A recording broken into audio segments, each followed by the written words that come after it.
में अंतर है। क्या अंतर है?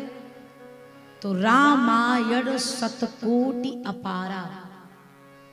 रामायण तो खूब है, वाल्मीकि रामायण, अध्यात्म रामायण, आनंद रामायण, न जाने कौन कौन से महाराज।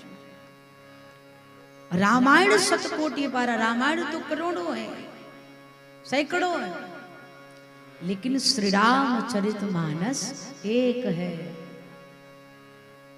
और मैं एक पंक्ति सूरदास लिखते हैं कि सूर अनेक फिरे कड़ मांगत पै पद सूर सुसाद कहा, पुनिताल मजीरा बजाती फिरे मीरा मतवारी सी चाह कहा।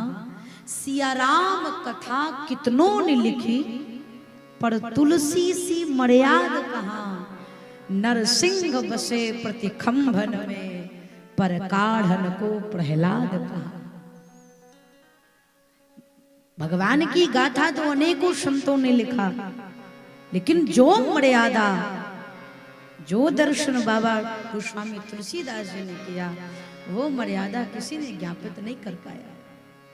इसलिए मानस की बड़ी सुंदर चौपाई बाबा कहते हैं, विमल कथा कर कीन्ह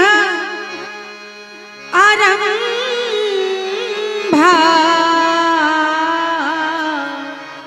और होगा क्या? सुनता नसाही काम मद दंभा।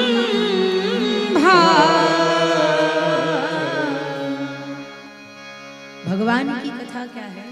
देखिए, आनंद से समझिए। जो मानस में राम जी की कथा है, वो कौन सी कथा है?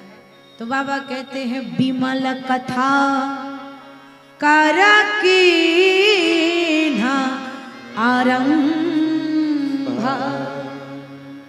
भगवान की कथा जो है वो विमल है। विमल का मतलब समझते हैं? विमल का मतलब बिना मल के, अर्थात बिना किसी दोष के, बिना किसी विकार के।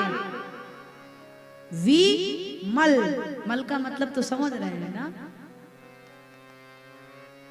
विमल, भगवान की कथा दोष रहित है। ये लिखने की क्या जरूरत है कि भगवान की कथा दोष रहित है? इसको बताने की क्या आवश्यकता थी? इसका आश्रय ये है प्यारे, इस संसार में दो ही चीज है, एक जीवात्मा, दूसरा परमात्मा। एक जीव, दूसरा शिव। एक मानव, एक भगवान। जीवात्मा और परमात्मा, यही तो का सृष्टि का चल रहा है। तो परमात्मा और जीवात्मा में क्या अंतर है? तो ये मानस की चौपाई शिक्षा दे रही है। जीव की कथा मल से सनी होती है और भगवान की कथा मल से रहित होती है। यही दोनों अंतर है। हमारे आपके जीवन का जो वृत्तांत है, उसका नाम है व्यथा।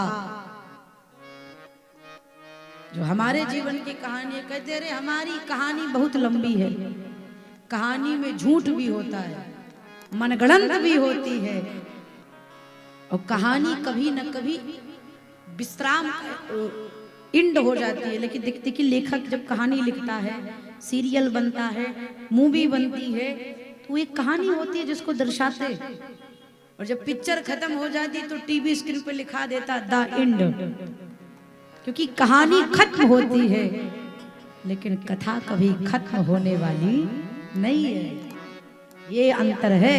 और हमारी आपकी कहानी होती है, व्यथा होती है, और परमात्मा की मेरी कथा होती है।